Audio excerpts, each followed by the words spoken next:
Northeast Tonight, brought to you by Oil India Limited, conquering newer horizons, and Pius Group of Institution, Guwahati.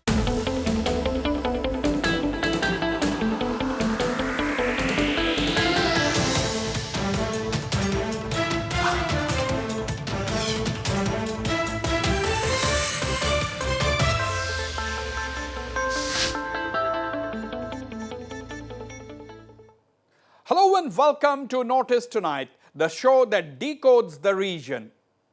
The Chinese seems to have once again decided to flex its muscles and have been demonstrating aggressive poaching in North Sikkim and Ladakh in recent days.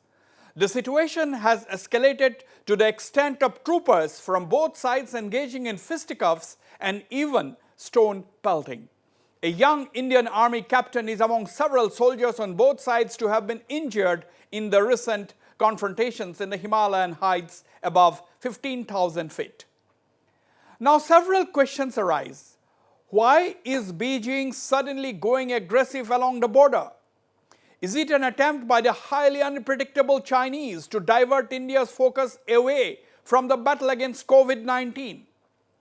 Is the Chinese aggression along the line of actual control a result of Beijing's apprehension about the growing Indo-US ties? Are the Chinese unhappy with India getting ready to take over the chair of the executive board of the World Health Organization later this month? Why is New Delhi so restrained? Well, to discuss the subject, I have on the show tonight a highly decorated soldier and three of India's top sinologists. Joining me from New Delhi is General J.J. Singh, former Army Chief and author of the book The McMahon Line, A Century of Discord, that examines the border issue. Also with me in New Delhi is Professor Swaran Singh, Head Center for International Politics, Organization and Disarmament at the Jawaharlal Nehru University. Also in New Delhi is Dr. Srikant Kondapalli, Professor of Chinese Studies at JNU. And joining me again from New Delhi is Mr. Jayadeva Ranade, former Additional Secretary in the Cabinet Secretariat and President, Center for Sino Analysis and Strategy. Gentlemen, welcome to Notice Tonight on this very sensitive topic. I go straight to you, General J.J. Singh in New Delhi, former Army Chief, former Governor of Arunachal Pradesh, author of the book on McMahon Line, which examines the border with China. General J.J. Singh, welcome. Good to have you back after a long time. My question is, what do you have to say about the timing of the recent aggressive poaching by the Chinese in northern Sikkim and Ladakh? Many would like to dismiss this, of course, as a routine affair.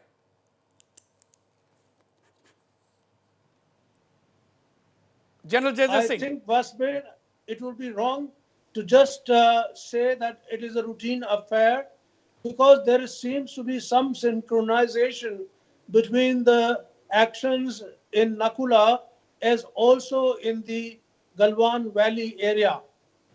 The Chinese do not do anything without having some aim in mind. And I don't think this time also they have tried to distract the attention of their own countrymen, that there is something on the borders with India. They will also like to distract attention of the Indian people from the blame that the Chinese are getting from all over the world. And therefore, this is the second thing.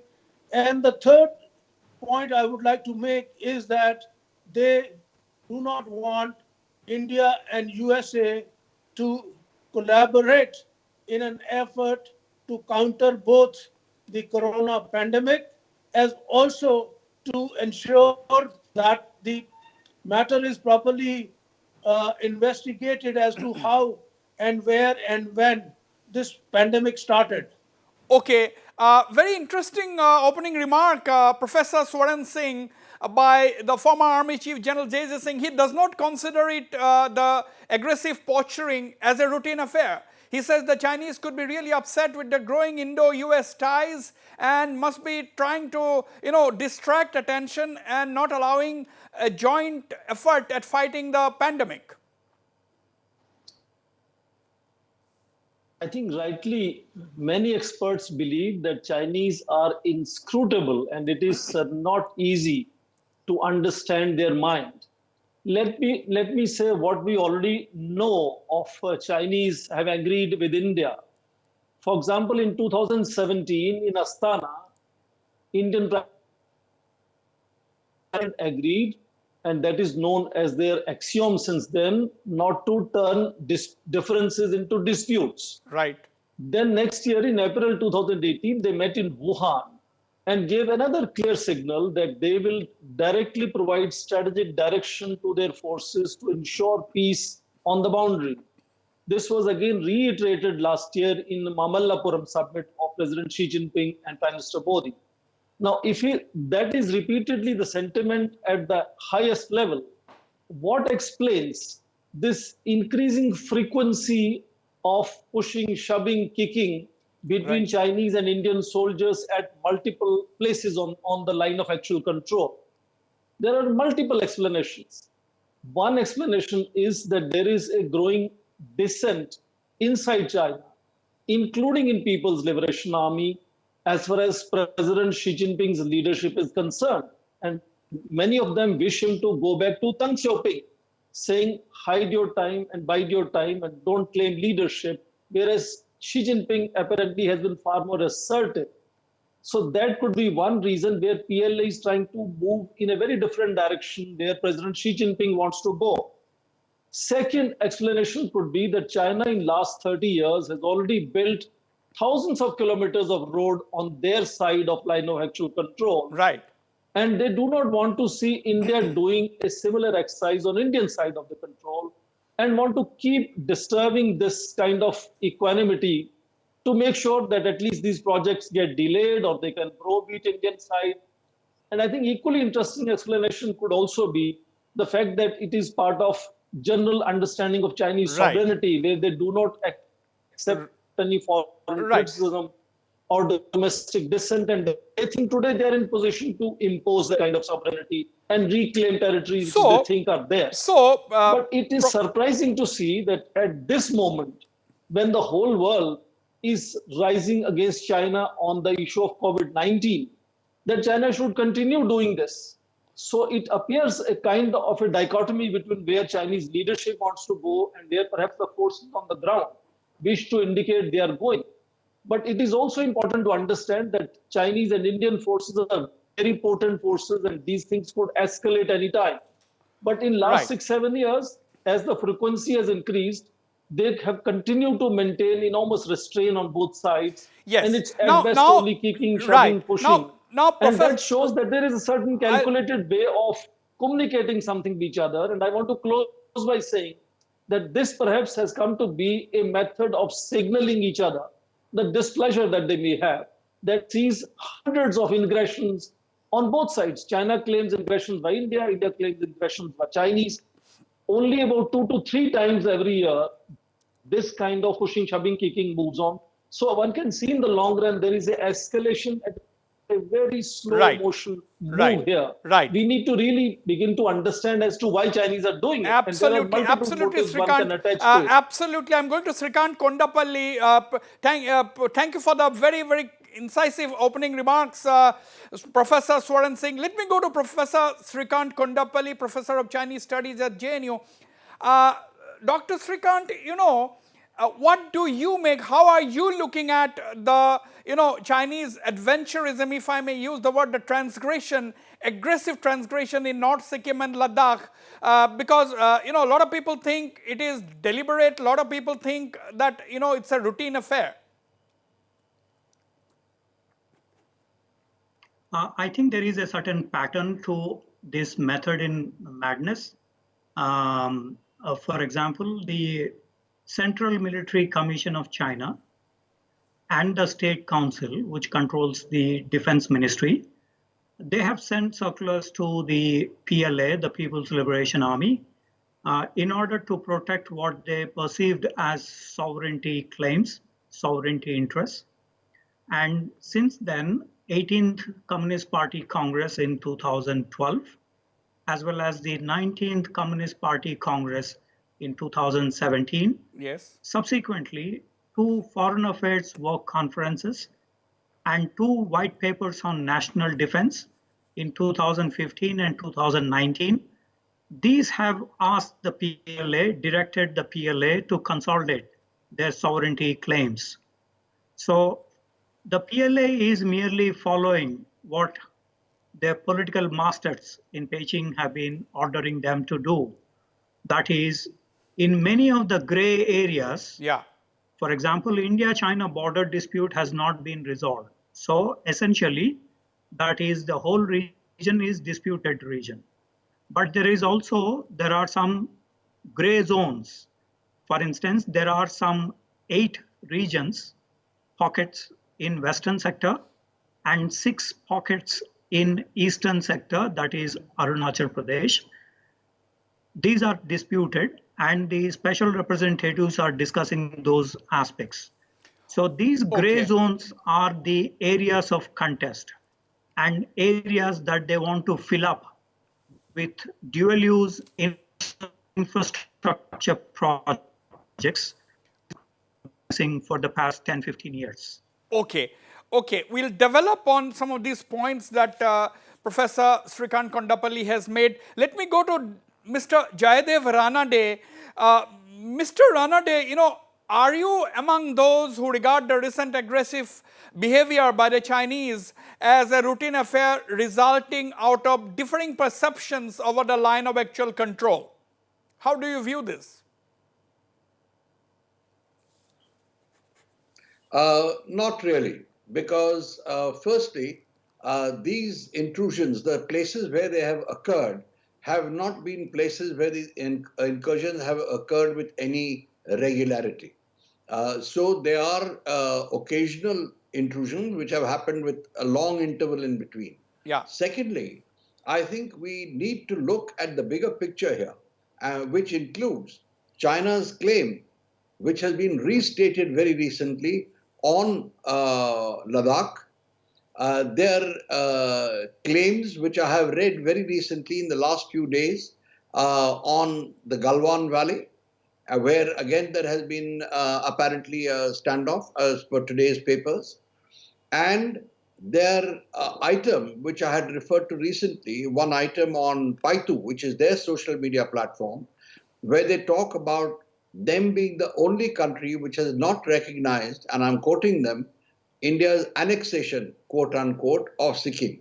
They concede that Sikkim being restored to its original status is difficult, but they still say that. So I think there is a larger picture and a certain Chinese intent that comes through, which we must be cognizant of.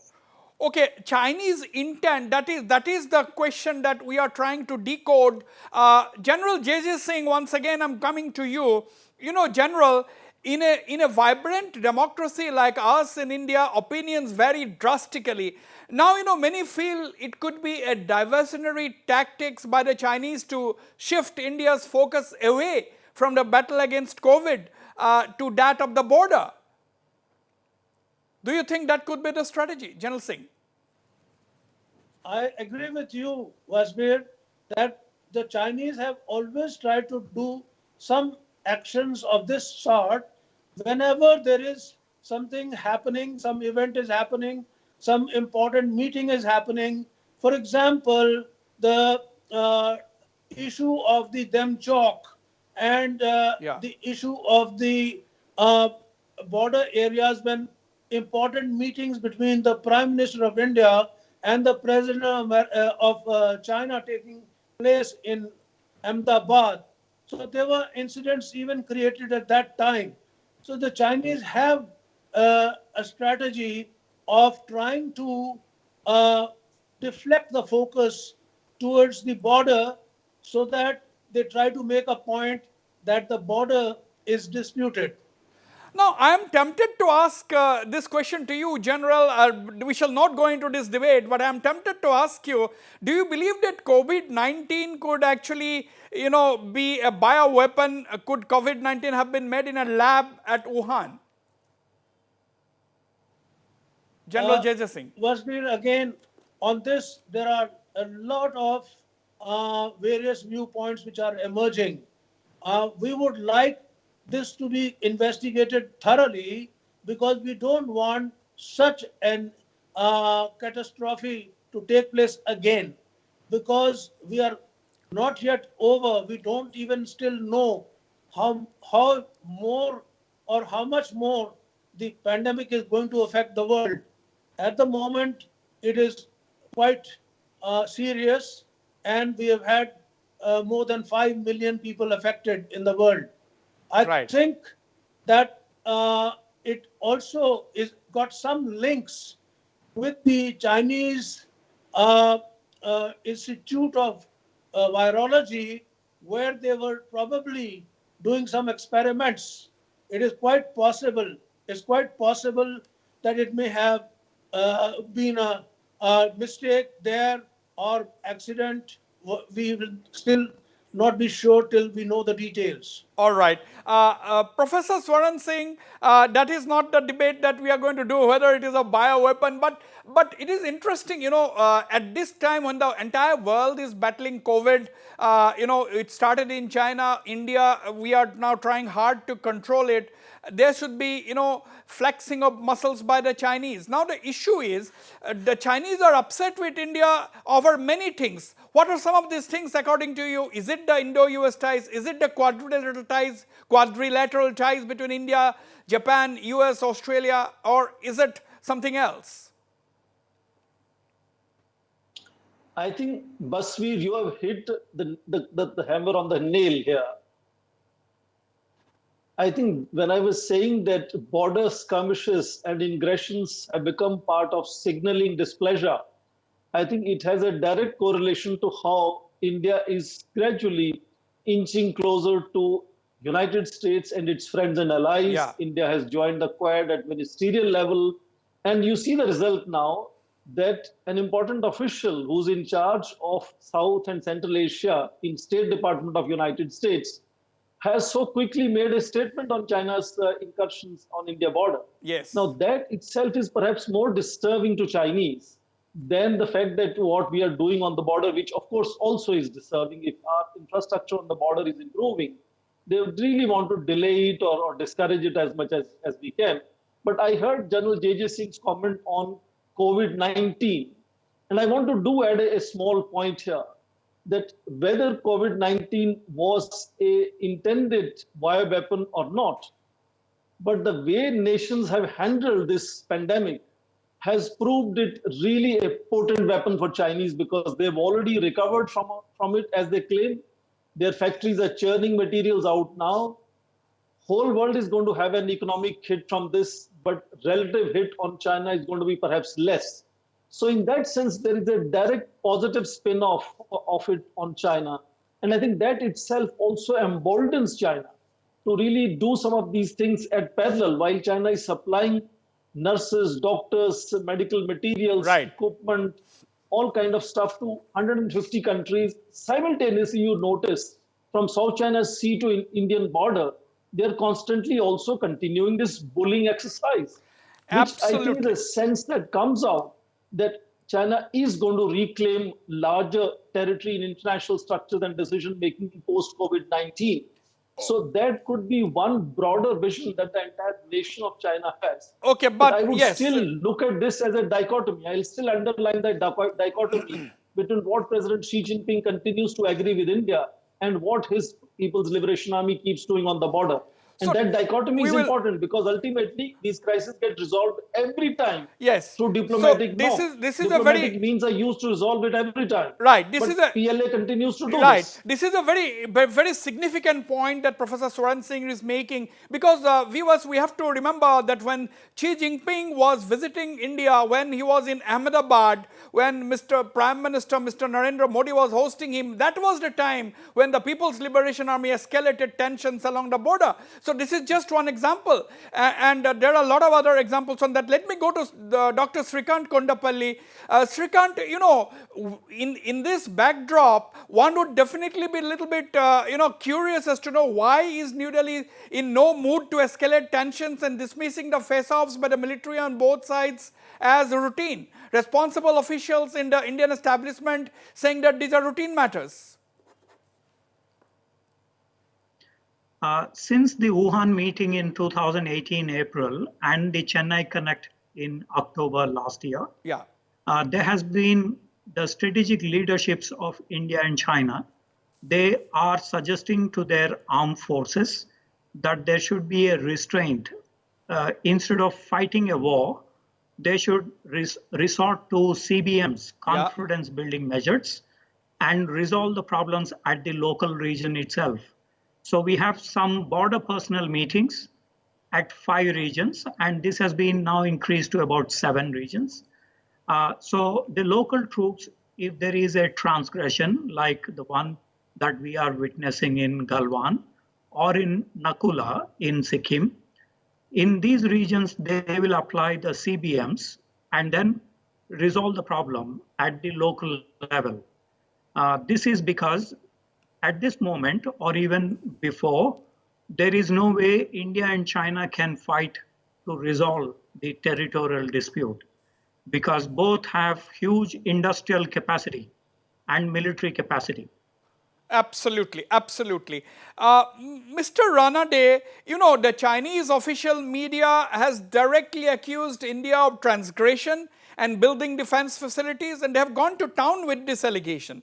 And India, on the contrary, has chosen to demonstrate maximum restraint. Now, quite a contrasting response there between the two Asian giants. Mr. Ranade.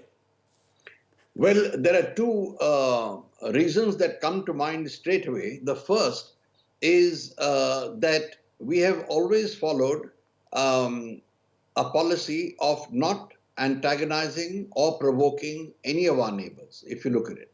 So we have, and with China, that has been the history. We have not tried to provoke them. But I must say that from the last few years, in fact, since 2013 to be precise, when the incident in the Depsang plains happened, the face-off, we have started standing firm and not yielding ground. This was illustrated during the Doklam crisis. So I think India, in any case, is averse to being adventurous in its behavior.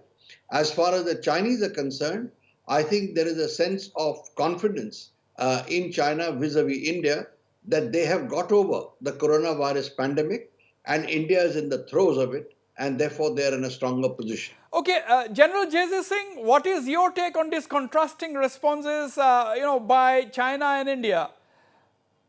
What do you think? Well, once again, I must tell you, the boundary with Sikkim, the Tibetan Sikkim boundary was signed by an agreement in 1890. It's the area of 220 kilometers, which is agreed by China as a boundary which has been defined. So there should be no problem over there. I think it was just something they wanted to create an incident to divert attention of the people. And therefore, I believe that the Chinese have a method in the madness. They do these things to divert attention from also their own domestic reactions taking place, because there are murmurs in China itself as to what happened in Wuhan. Okay, now I'm coming to you, Professor Swaran Singh. Professor Srikant Kondapalli, the diversionary tactics to take India's attention away from COVID battle and keep it engaged, at least the media attention, governmental attention, keep it engaged on the border. Is this a possibility? Indeed, there is a certain view of that sort, especially in the Indian Ocean region. There are some transgressions in Asafila area, in Lungchu area in Arunachal Pradesh, and quickly there were one in Nakula in Sikkim, and now since May 5th, we also have in Galwan region. So across the entire border regions and in the Indian Ocean region, there has been a number of Chinese efforts to put pressure on India. So a lot of speculations regarding why this has been happening. Uh, well, I think that this is a pattern, and the pattern is there are some gray areas, and they're trying to fill up these areas. The second reason I think is because the special representative meetings between India and China are coming to a final stage. When these talks began in 2005 till December last year, when 22 meetings have taken place, Yeah. they are now in the 2.5 phase of the 3 phases special representative meeting. Now, since they are in the last half phase, so they're trying to grab as much land as possible and try to say that this is their land that they have been occupying. They have been putting up the underground defense networks as well as dual use infrastructure projects. Uh, Professor Swaran Singh, before I go to a break, let me ask you very quickly. India has not even openly accused China of, complicity in deliberately spreading the virus and so on, unlike many countries.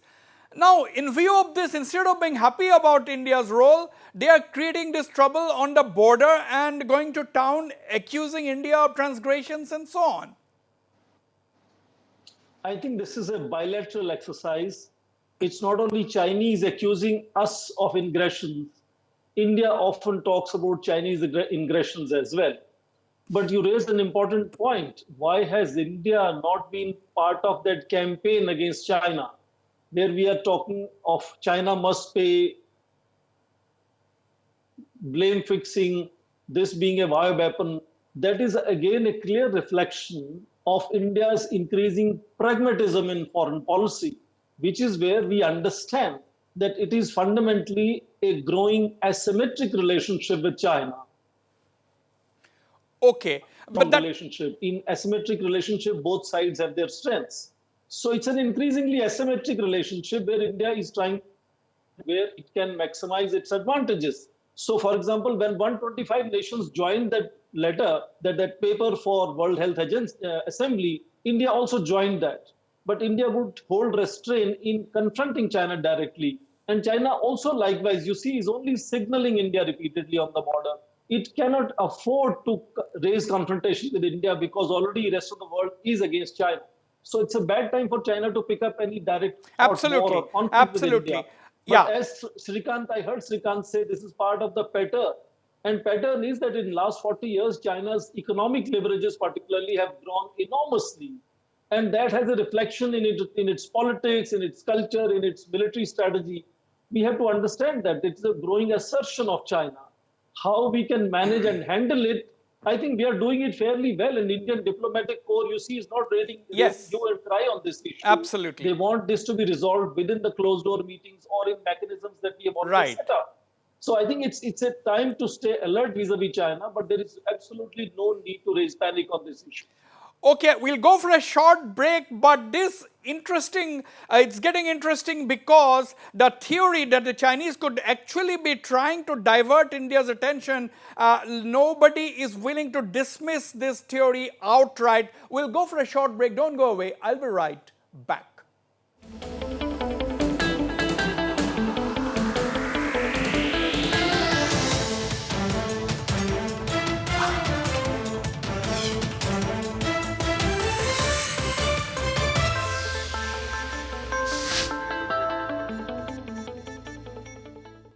Welcome back. Let me go to Mr. Jaydev Ranade. Mr. Ranade, we have been discussing a lot about Chinese actual intent. Now, the diversionary tactic, because India is using all the resources at its command to ensure that the country is able to take control of the COVID spread, the spread of the coronavirus. Now, at this time, do you also think that, we cannot dismiss the diversionary tactic possibility? That could be one, but the border issue has been there, and the Chinese have been carrying out, in the first instance, cartographic aggression right through. That has been uninterrupted. Today, they have talked about, in fact, they have turned your argument around and said that it is Prime Minister Modi, because he is finding it difficult to tackle the coronavirus pandemic, that he is diverting Indian attention to the borders. It's unfounded, of course, because when we are in the midst of tackling the coronavirus pandemic and our peak is yet to come, all our resources will be focused on that. And the Prime Minister, who has put human life above finances, is not going to reduce that focus. So I don't buy that argument. I think it's a convenient way for the Chinese to do a bit of propaganda. Bit of propaganda. Now, General J.J. Singh, as a military man, does a country provoke a neighbor? Okay, we understand the background. There has been, provocations in the past, provocations for decades now. But as a military man, as a soldier, will you provoke your neighbor which is dealing with a serious crisis which actually originated in your place, and instead of taking cognizance of the fact that India has not been accusing China, unlike many countries, you have created this aggressive behavior along the border? General Singh. I think the fact that India was also one of the leading countries for the investigations to be carried out, it must have upset the Chinese.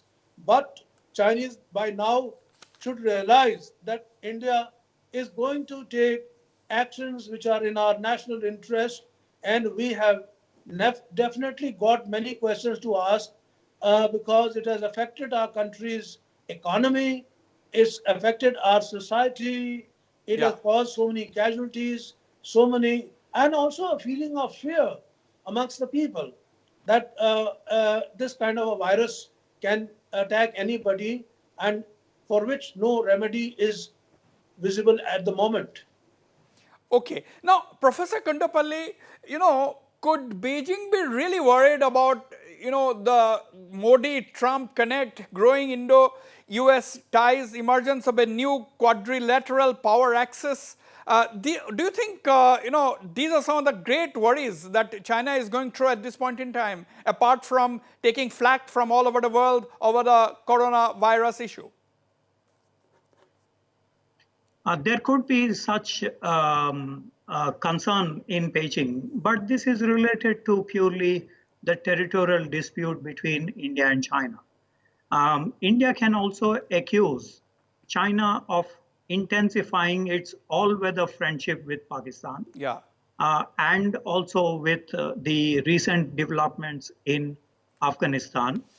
India can also say that this is a response to what China is doing in China-Pakistan economic corridor or on other areas. So these accusations never stop. If India is planning to join the Indo-Pacific, it has some advantages that it wants to seek in the maritime region. China should have no concerns because Prime Minister Modi in the Shangri-La dialogue in June 2018 said Indo-Pacific idea from Indian perspective is an inclusive idea. So if China intends to join the Indo-Pacific, it is most welcome, provided it obeys the 6 main positions the Indo-Pacific is having. That is freedom of rule of law, Yeah. the free and open Indo-Pacific, freedom of navigation and overflight, counter-terrorism, and other aspects which the Indo-Pacific is standing for. China is most welcome to join if they agree to these provisions. Okay. Okay, Mr. Ranade, I'm coming to you, Professor Swaran Singh. Mr. Ranade, Indo-US ties, quadrilateral power equations, getting the Chinese really jittery? They are certainly worried. They're certainly worried about two things. One, the growing India-US partnership, where the Chinese feel that the Americans are focused on undermining them and preventing their rise. And they feel that India will be a partner to that effort. The second is the fact that India itself is becoming stronger Yeah. on issues that it considers are issues that impinge on its sovereignty. And that is something that China has not seen for quite a long time, and it makes it uncomfortable. The third is, of course, as you said, the quadrilateral. Yes, they are worried about it, but I think they will really get worried if they see some concrete steps shaping up. Okay. Professor Swaran Singh, what is your take on this? We have already spoken a little bit, but can we expand on this? Indo-US ties, the Howdy Modi, the rousing reception, the connect, the way, despite the demands at home, India sending plane loads of hydroxychloroquine to the United States, and President Trump acknowledging it 4 to 5 times in a row, back to back. I think I want to underline the fact that very few leaders in the world have managed to have fine relations with President Donald Trump. And Prime Minister Modi is one of those rare leaders. Second, the orchestration that Prime Minister Modi is able to achieve in terms of addressing Indian diaspora along with President Donald Trump in the United States, gathering 100,000 people in Ahmedabad when Donald Trump comes to India. Yeah. That orchestration is what Chinese fully understand because they are masters of orchestration. Second element is that now United States is rethinking on Indo-Pacific as Indo-Pacific Plus, which is actually the version that India has been proposing, that we want to see Indo-Pacific as inclusive. We want to see Indo-Pacific as ASEAN-centric. Among the 3 new countries, other than the 4 Quad, which is Australia, Japan, US, and India, now United States is constantly talking to South Korea, Vietnam, and New Zealand. And Vietnam is becoming a very important player from ASEAN. And in that global chess game, it looks like India's version is getting some traction, some visibility. But at the same time, let's also remember, United States is fundamentally pursuing their own interests. Yeah. There was a Yeah. soon after India's nuclear tests that Bill Clinton had gone to Beijing to say China and US will manage the South Asian security. So United States getting with China upsets New Delhi. United States getting closer to New Delhi gets upsets Beijing. But fundamentally, India has to carefully calibrate balancing Absolutely. between multiple fronts. Absolutely. Rising economies, Absolutely. middle powers, neighbors, friendly neighborhood, great powers, and India is managing that kind of muddling through of that mosaic. Right. But we have to remember that our conduct vis-a-vis China has to be rather careful because Chinese are an old civilizing power. They are very ambitious, and we have to be really careful in how we handle our relations with them. Absolutely. But as I said, we don't have to annoy them. We don't have to confront them. We have to manage them. I think management and persuasion is what is going to deliver to India success in dealing with China. I think that is the strategy which New Delhi has been adopting. Perhaps that is one of the reasons. But it is interesting point that you made. Yes, India has been talking about, India has been at least visualizing a scenario when they can go beyond a Quad and include ASEAN nations into some of the ASEAN powers into this whole idea of cooperation, and we can see Indo-Pacific taking very, very different turns, fascinating turns in the days ahead. General J.J. Singh, I mean, before we go on another issue, your take on this power equations around the world, Indo-US power equations, Indo-Pacific game, what do you think? I'm sure that your assessment is right. They are worried about the moment India and US relations get warm and warmer, they feel a bit insecure.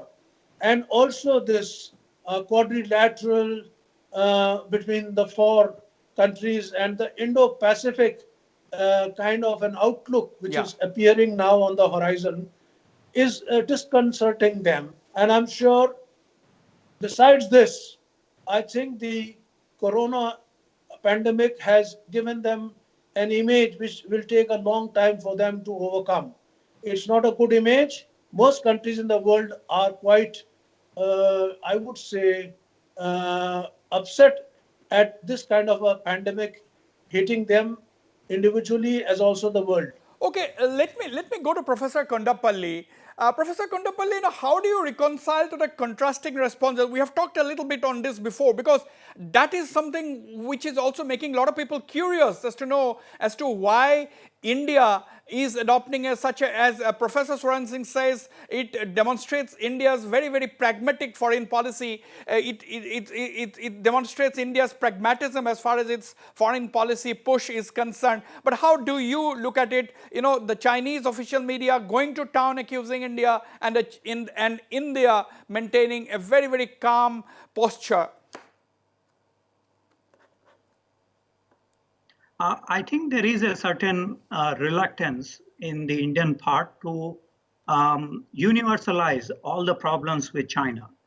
This is partly because of the 1962 background between India and China, partly because of an assessment that war is not in the interest of India at the moment. India needs to focus on its economic development and other aspects.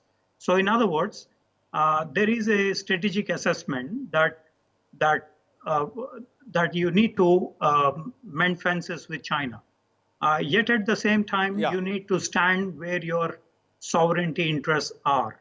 And the best way to resolve many of these are through the confidence building measures, which are in place since 1996 onwards. Yes, yes. Now, Mr. Ranade, the same question goes to you. How do you look at, is it pragmatism as Professor Swaran Singh is talking about? Why is India maintaining a quiet position on this despite provocations, if I would say, despite the Chinese provocations? Well, knowing the Chinese mind, they probably feel that we are not willing to risk antagonizing the Chinese, which I don't think is the case. The fact would be that there is no concrete evidence as yet as to how the virus originated. Basically, the questions are, did the Chinese create them in the labs? Did they escape from the labs by accident, or did they come through some other means? So, till that is sorted out, I think India will not make a comment. And secondly, Xi Jinping has taken cognizance now of the growing anti China sentiment worldwide. And at the World Health Assembly conference on the 18th of May, he actually agreed to a inquiry into or investigation into the origin of the virus, though, of course, he said it should be led by the WHO. Okay, Mr. Ranade, you referred to the World Health Assembly. My question is, India's growing influence in the World Health Organization, do you think that could also be, making the Chinese little wary because India is all set to take the chair of the executive board of the WHO later this month? Well, they would be apprehensive about the stance that India would take, but our record so far in international bodies has been very neutral and been objective. So I don't think we are going to side with one country or another. But I'll tell you, one more reason why the Chinese would be worried are the very biased positions they have taken against India, whether it is the NSG or the UNSC. Yes, yes. Now, Professor Swaran Singh, WHO, oh, yes, now, Japan has been the chair of the WHO executive board. And when Japan was in the chair, the Chinese influence within the WHO grew. But how do you look at it? Now we are talking about the Quad on the other hand, where the Japanese are siding with the Indians and the Americans. And Now, do you think the Chinese could be really apprehensive that India is all set to take the chair of the WHO executive board, or do you think these are routine affairs? As I was saying, it is the overall rising stature of India in terms of its relationship with multiple major players that also upsets China, because China sees itself as the most important player post COVID 19. Now, if we notice here that the World Health Assembly, about 125 nations have come together seeking investigation about the origins of COVID 19. Yes. And that is going to be the focus of WHO in coming weeks and months. This is the time when India takes over from May 22nd the chairmanship of this executive board of WHO. Second point is that already recently, early in May, an Indian doctor, pediatrician, Soumya Swaminathan, was appointed as the Deputy Director General of WHO. Exactly. So India's visibility, India's capacity to maneuver things in WHO are enormously much more now as it begins to focus on the origins of COVID-19. There is no doubt that Chinese would be alert about it and would also be worried about it, because China could see India along with the Western nations using this opportunity to sort of browbeat or marginalize Chinese rising influence.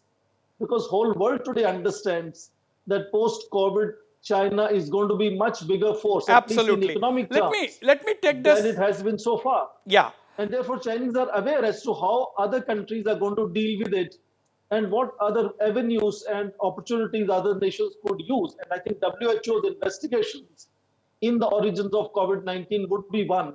And India will be expected to play an important role there. And China, I'm sure, is very well aware and even worried about it. True, true. Let me take this to Professor Srikant Kondapalli.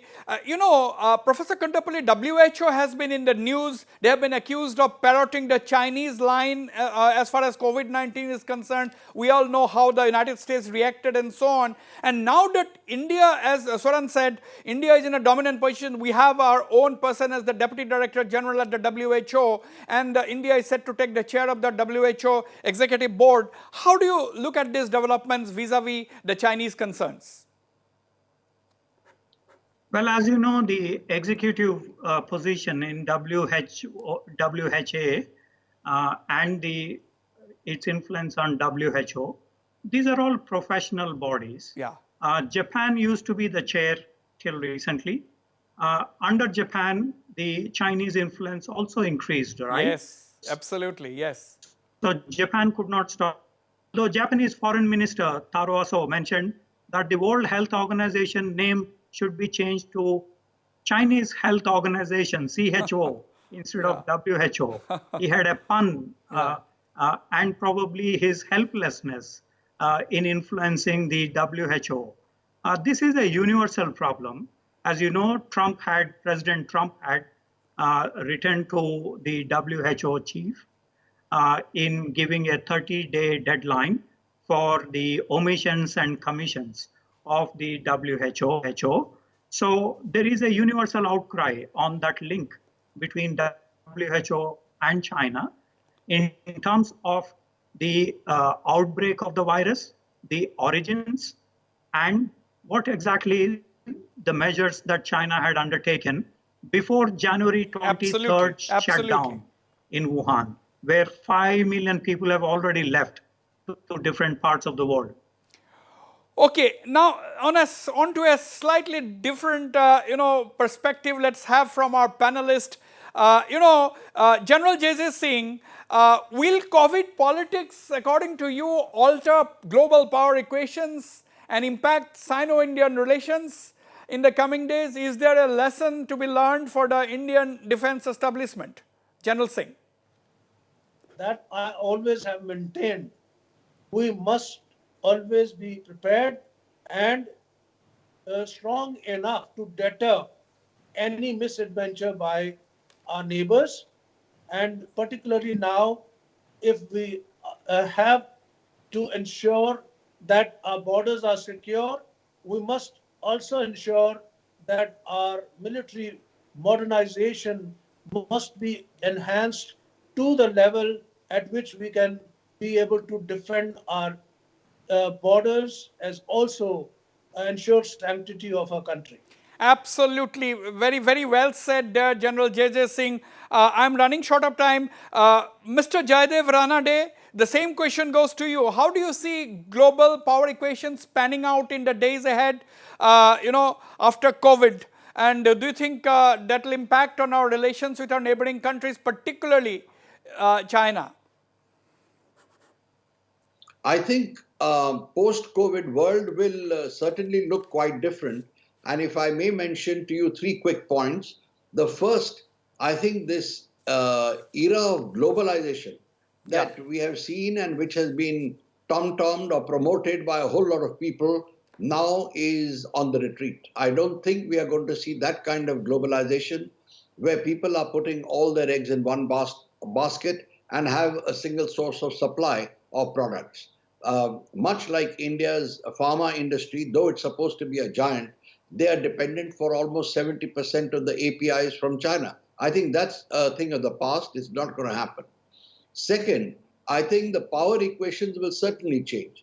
With the contest between the Americans and the Chinese shaping up and becoming sharper, we'll have to see who dominates. And the third, the countries will realign. And as far as India and China is concerned, India will move probably more rapidly towards having a better look at who its friends are and strengthening its own capability against Absolutely. its Absolutely. hostile neighbor. Absolutely. Absolutely. That could be the possibility. Professor Srikant Kondapalli, can we see, are we expecting a new polarized world after COVID or triggered by COVID? I think we are expecting a lot of changes at the regional and global orders in post-COVID-19 world order. For example, China has been asserting in South China Sea, in East China Sea, on Taiwan, and as we saw in the India-China border regions.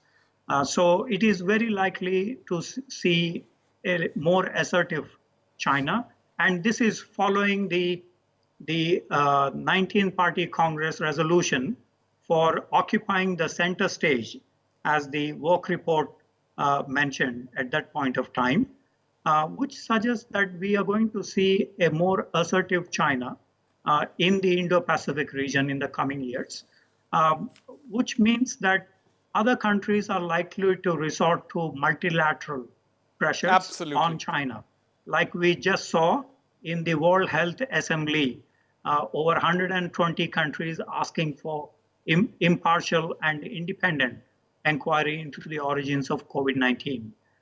With the United States following an isolationist policy, Yeah. they're threatened to withdraw from WHO.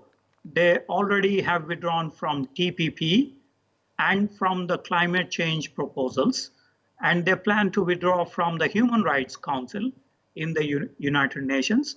So given these isolationist policies of the US, the Chinese see an opportunity, Okay, but I'm Chinese running. probably are miscalculating because there are so many other countries. Okay, I'm running absolutely short of time. Last words to you, Professor Swaran Singh. 30 seconds, last words to you. Thank you very much. I think I agree with Srikant. China is going to emerge far more assertive post-COVID-19, and that will push several other nations into hurrying and scurrying and looking for alternatives. And that is particularly so because United States is now giving into its isolationist impulses. And therefore, I think we'll have to calibrate partly using multilateralism. But India is too large. India cannot be simply either hedging or bandwagoning other great powers. We will have to Absolutely. stand on our feet and we have to deal with China ourselves. I heard Jaidev Ranade saying 70 to 90% of several APIs, the critical raw materials for India's worldwide famous generic medicines, come from China. Let me add about 15,000 doctors are being trained in China. Indian doctors are being Yeah. trained in China. That number is growing. Post COVID True. 19, China and India will be countries providing cheap equipment, material, I'll medicine, have to and manpower. absolutely, Swaran. I'll have to stop you here. Thank you very much indeed. I think there are many reasons why China is exhibiting its aggressive behavior on the frontier, on the border, along the border with India, and it could be wary about India's growing stature. That is what the panelists have said, and of course, India's growing relations with not only the United States but with the Quad, coming into more foreplay. I think that will add to the tensions in China. It is not just India, Japan, US and Australia, but it could go beyond even to ASEAN nations. That is enough reason for the Chinese to be wary. This is not the last we are hearing of the subject. We'll be hearing it a lot more in the days ahead. That is the expectation. But yes, we are a big country and we can take care of ourselves. On that note, I thank my panelists, General Jasis Singh, Jaidev Ranade, Dr. Swaran Singh and Dr. Srikant Kandapalli for participating in this program, and the viewers for watching the show. Good night and goodbye.